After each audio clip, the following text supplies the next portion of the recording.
তাহলে গেল তোমার। এদিকে মা বোনেরা কিছু করে কি করে না আমার জানা নেই। আমাদের দেশে কতগুলো মহিলা আমি দেখেছি নিজে স্বয়ং একবারে ঝগড়া করতে, বাস ছেলেতে আর ছেলেতে ঝগড়া হয়েছে, ওকেও ধাক্কা দিয়েছে, ওকে একটা ধাক্কা দিয়েছে, পড়ে গেছে। তো হতে পারে 2 বছরের 3 বছরের ছেলেরা, এরা এমনি কাচাল স্বাভাবিক করে, তো স্বাভাবিক কাচাল করার জন্য ও ঝগড়া হয়ে গেছে। ও গেছে, ও গেছে, ছেলের মাও গেছে, ও ছেলের মা গেছে, দুজন মিলে তখন হ্যাঁ মাগি তোর ছেলেকে তুই আটক করতে পারিস নি, আমার ছেলেটাকে মেরে ঠুট ফাটিয়ে দিলে। ই তখন বলছে আরে মাগি তুই মানা করতে পারিস নি, আমার ছেলেটাকে ফেলে দিয়ে মাথাটা ফুলিয়ে দিয়েছে। এই তখন ঝগড়া। তারপরে ঝগড়ার মাধ্যমে একটু বাড়তে বাড়তে আর একটু আগিয়ে বলছে তোর পর কি ছিল, তোর পর কি ছিল ফকিন্নি কুন্টেকা, তোকে তো আজ আমি 2 বছর আগে তোকে চাল ধার দিয়েছি, তোকে তো আমি নুন ধার দিয়েছি, তোকে হলদি দিয়ে চালালছি। ওরে আল্লাহ, কখন একটু ভাড়াই করেছিল, ওই ভাড়াইটার জোর মেরে ফেলে দিল 2 বছর পরে। 2 বছর পরে। আরে ঝগড়া মানুষের হতে পারে, হতে পারে না? ঝগড়া হতে পারে। তাহলে ঝগড়ার কারণে খবরদার ওই 2 বছর আগে 5 বছর আগে যা হয়েছিল ওটাকে একবারে শেষ করে দিয়েন না। আমার কথাটা ভালো করে মনে রাখেন জি, একবারে ওরকম যদি বলে দেয় কেউ তাহলে তার দানের নেকি ওখানে শেষ হয়ে গেল, আর আপনি আশা করিয়েন না। এটা আল্লাহ বললেন কোরআনের মধ্যে। আল্লাহর আর একটা সূরা বাকারার সম্ভবত 262 নম্বর এরকম হবে আয়াতে আল্লাহ রাব্বুল আলামিন আবার বলছেন, কি বলছেন? ইয়া আইয়ুহাল্লাযীনা আমানু আনফাকু মিন তাইয়্যিবাতি মা কাসাবতুম। এটা খুব ভালো করে জানেন, আমার কথা একটা বলবো না আজকে ইনশাআল্লাহ। খালি আপনি আল্লাহর কথা শুনবেন, নবী মুহাম্মদ রাসূলুল্লাহ সাল্লাল্লাহু আলাইহি ওয়াসাল্লামের কথা শুনবেন। আল্লাহ বলছেন, কি বলছেন? যে এই ঈমানদার ব্যক্তিরা, ইয়া আইয়ুহাল্লাযীনা আমানু, ঈমানদার ব্যক্তিরা শুনো, তোমাদেরকে বলছি, কি বলছি? আনফিকু। এখানে জামা বলতে বহু বচন সেগা ব্যবহার করে আল্লাহ বলছেন পৃথিবীর নর নারী যারা ঈমানদার তোমরা খরচ করো। এটা আমার কথা বললাম না আল্লাহর? এবার হাত তুলে বলেন কার কথা বললাম, আল্লাহর না কার? আল্লাহর। জি ভাই, হাতটা তুলতে বললেও আপনাকে অসুবিধা হয়েছে, বেমার টেমার আছে নাকি জি ভাই? দেশে কোনো অসুখ আছে? আর একবার একটু হাতটা তুলে বলেন তো কার কথা বললাম ইনশাআল্লাহ? কার? আল্লাহর। তাহলে আল্লাহ বলছেন আনফেকু, তোমরা খরচ করো, ব্যয় করো, দান করো। কি দান করো? আল্লাহ বলছে তোর পাকিটে নেব না, আমি তোর বাড়ির টাকা নেব না, আমি তোর ব্যাংক ব্যালেন্সের টাকা নেব না। এ বান্দা, আল্লাহ বলছেন মিন তাইয়্যিবাতি মা কাসাবতুম, তুমি উত্তম জিনিসটা আল্লাহর জন্য ব্যয় করো, আল্লাহর জন্য খরচ করো, যেটা তুমি অর্জন করেছো, যেটা তোমার হাতের কামাই, যেটা তোমাকে আমি আল্লাহ সুযোগ দিয়েছি কামাই করেছো, এ আমার বান্দা সেটাকে তুমি দান করো, খরচ করো। ওয়া মিম্মা আখরাজনা লাকুম মিনাল আরদি, আল্লাহ বলছেন পৃথিবীর মানুষ আবার ওই জিনিসটা তোমরা দান খায়রাত করো যেটা আমি রে তোমাদের জন্য জমিন থেকে উপজিয়েছি, যেটা জমিন থেকে বের করেছি, যেটা জমিন থেকে পয়দা করেছি।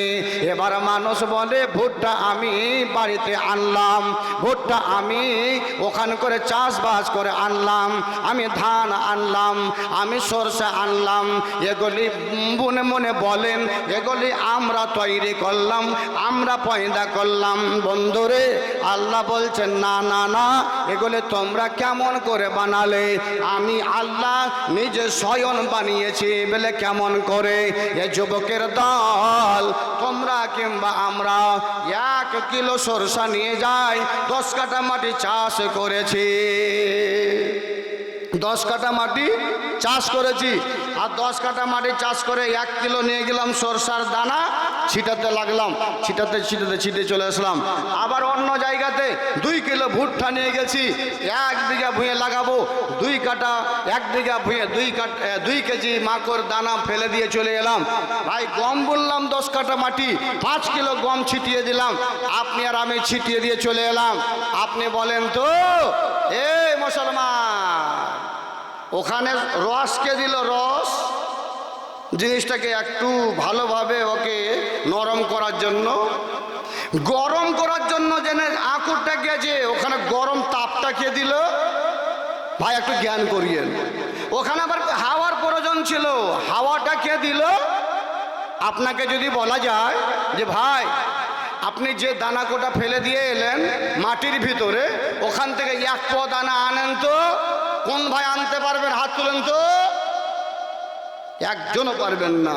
আল্লাহ রাব্বুল আলামিন বলছে তুই তো ফেলে দিয়ে চলে আলি বড় লোক, কিন্তু আমি তোর রাখালগিরি করলাম, আমি তোর ওই দানাতে পানি দিলাম, আমি তোর ওই দানাতে রস দিলাম, আমি তোর ওই দানাতে হাওয়া দিলাম, আমি তোর ওই দানাতে আবার গরম দিলাম, আর 3-4খানা জিনিস দিয়ে আমি জমিনের ভিতরে তাকে আকুর গাজিয়ে গাছের মতো করে পয়দা করে দিলাম। এ যুবকের দল, আল্লাহ বলছে ওই জিনিসটা তোমরা আল্লাহর পথে দান করো। ওয়া মিম্মা আখরাজনা লাকুম মিনাল আরদি, যেটা আমি জমিনের ভিতর থেকে তৈরি করেছি, আমি জমিনের মধ্য থেকে পয়দা করেছি, আমি যেটা জমিন থেকে বানালাম ওইটাই তোমরা আল্লাহর পথে দান করো, খরচ করো। তাহলে এটা আমাদের নয়, আল্লাহ বলছে আমি তোমাদের জন্য বানিয়েছি। তারা আল্লাহর দুটো আয়াত আপনাদের সামনে আমি বললাম, আল্লাহ দানের কথা বলছেন। অন্য জায়গাতে আল্লাহ বলছেন লান তানালুল বিররা মিম্মা তুনফিকু ওয়া মা তুহিব্বুন। এ পৃথিবীর মানুষ, নর নারীরা রে, তোমরা আল্লাহর পথে তোমরা খরচ করো, তোমাদের সব চাইতে মনের ভালোবাসা জিনিসটা, প্রাণ যেটা ভালোবাসে, মন যেটা ভালোবাসে, সেই জিনিসটা তোমরা দান করো আল্লাহর পথে। লান তানালুল বিররা হাত্তা তুনফিকু মিম্মা তুহিব্বুন। যে জিনিসটা তোমাদের মন চাহিদা ওটা যদি দান না করো তবে তোমরা নেকি অর্জন করতে পারবে না, নেকি তোমরা পাবে না। যখন তোমাদের ভালোবাসা জিনিসটা দান করে দেবে তখনই তোমরা নেকি অর্জন করবে। আল্লাহ রাব্বুল আলামিন বলছেন ওয়া মা তুনফিকু মিন শাইইন ফাইন্নাল্লাহা বিহি আলিম। ওরে যেই জিনিসগুলো তোমরা আল্লাহর পথে দান করো ওই জিনিসগুলো আমি সব জানি। কে টাকা দিচ্ছ, কে সরষা দিচ্ছ, কে গম দিচ্ছ, কে দানা দিচ্ছ, কে সোনা দিচ্ছ, আল্লাহ বলছে ওয়া মা তুনফিকু মিন শাইইন ফাইন্নাল্লাহা বিহি আলিম। তোমরা যা দান করো সব আমার জানা, সব জানতে পারি। ভাইজান, মানুষেরা আমাদের এলাকাতে ভুট্টা অনেক চাষ হয়, ভুট্টা চাষ হলে ভুট্টাগুলোকে বাড়িতে আনে, বাড়িতে এনে যেটা ভালো ভুট্টা সেটা ভালো করে শুকিয়ে বস্তাতে লোডিং করে ট্র্যাক্টরে চাপিয়ে দিয়ে পাঠিয়ে দেয় তখন কোম্পানির কাছে। আর কটা ভুট্টা ওই যে মারার সময় এদিকে ওদিকে ছিটে মিটে থাকলো ওইটিকে ঝাড় ঝুড় দিয়ে তখন নিয়ে গিয়ে ওটা মাদ্রাসার হক, ওটা মাদ্রাসার হক, ওটা ফকিন্নির হক, ওটা গরিবের হক, আর ভালো সব চলে গেল। জি, আল্লাহ বলছে ফাইন্নাল্লাহা বিহি আলিম। আমি দেখছি রে খেপা, তুমি আমার রাস্তায় কোনটা দিচ্ছ, এটা তোমার ইনসাফ যে তুমি ভালোটা বিক্রি করে দিলা, আর ওই ঝাড় ঝুড় দেওয়া ওইটাকে তুমি আমার রাস্তায় মাদ্রাসায়, ওইটা তুমি ফকিন্নিকে। আল্লাহু আকবার। ভাইরা আমার, আপনাদের সামনে একটা হাদিসের কথা বলছি। হযরতে উসমানকে আপনারা দেখেছেন? কেউ দেখেননি? আমিও দেখিনি। হযরতে উসমান হচ্ছেন দ্বিতীয় খলিফাতুল মুসলিমিন, তৃতীয় খলিফাতুল মুসলিমিন হযরত উসমানে গনি রাদিয়াল্লাহু তাআলা আনহু। হযরতে আবু বকর সিদ্দিক রাদিয়াল্লাহু তাআলা আনহু যখন প্রথম খলিফাতুল মুসলিমিন হইলেন তো হবার পরে কিছুদিন পরে এমন একটা কাহাতশালী আসলো রে বাবা, এ মা কাহাতশালী তোমরা দেখোনি গো, আমরাও পাইলাম না, দেখিনি জীবনে কাহাতশালী কি হয়। ও সুবহানাল্লাহ, পানি নাই, দানা নাই, মায়ের দুধ, বুকের দুধটা শুকিয়ে গেল, ছোট্ট ছোট্ট ছেলে গেলা মায়ের পাটা ধরে মাকে বলছে, মা গো, মা একটু দুধ দে না, মা গো একটু পানি দেও না মা। ছেলেটা পা ধরে লটপট করছে, অথচ মায়ের বুকে আর দুধ নেই, মায়ের কাছে একটু পানির ব্যবস্থা নাই। ছেলেটার মুখে পানি তুলে দেবে, ছেলেটার মুখে একটু দুধ দিয়ে ছেলেটাকে সান্ত্বনা দেবে। ছেলে চিৎকার করে করে করে কান্না করছে, মা মা করে কথা বলছে।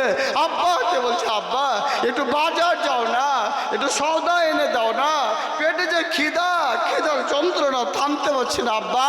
আল্লাহু আকবার, একে বলা হয় কাহাতশালী। এ যুবক, এ মায়ের দল, বড় সুখে আরামে জীবন কাটছ গো।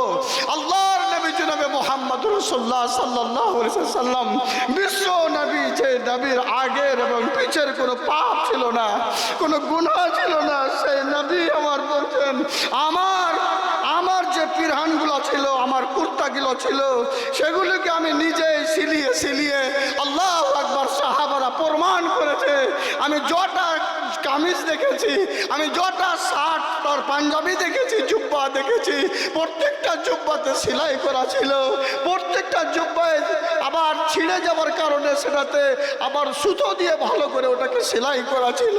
হায় হায় হায়, কি ছিল তখনকার জামানা, কত কষ্ট করে তিনারা গেছেন। আজ তোমার কাছে 4টা পোশাক, আজ তোমার কাছে 10 জোড়ি পোশাক, অথচ তোমার আল্লাহ নাই, অথচ তুমি মসজিদ চিনো না। মা গো, তুমি পশ্চিম চিনতে পারলে না, কি তুমি রূপের অহংকার দেখাইছো।